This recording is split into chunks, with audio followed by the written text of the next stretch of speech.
Mheshimiwa Spika, Mheshimiwa Rais pia anaingia kwenye rekodi ya kutekeleza jambo hili kubwa kwa sheria na utekelezaji wake, jambo la bima ya afya kwa wote.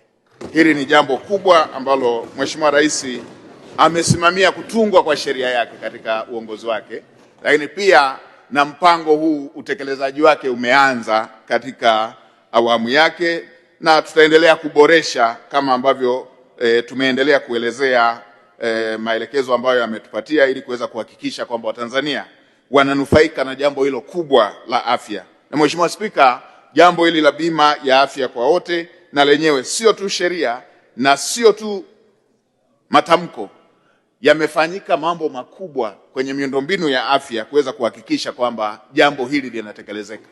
Mambo makubwa ambayo yamefanyika, Mheshimiwa Spika, itakumbukwa kwamba tulikuwa na wilaya zaidi ya 100 zikiwa hazina hospitali ya wilaya. Daktari Samia Suluhu Hassan katika awamu yake ya kwanza ya uongozi amejenga hospitali za wilaya na halmashauri 119 kwa mpigo. Tulikuwa na makao makuu ya tarafa ambayo hayana vituo vya afya. Mheshimiwa Spika, Daktari Samia Suluhu Hassan amejenga vituo vya afya 649 kwa mpigo vyenye hadhi ya hospitali za wilaya.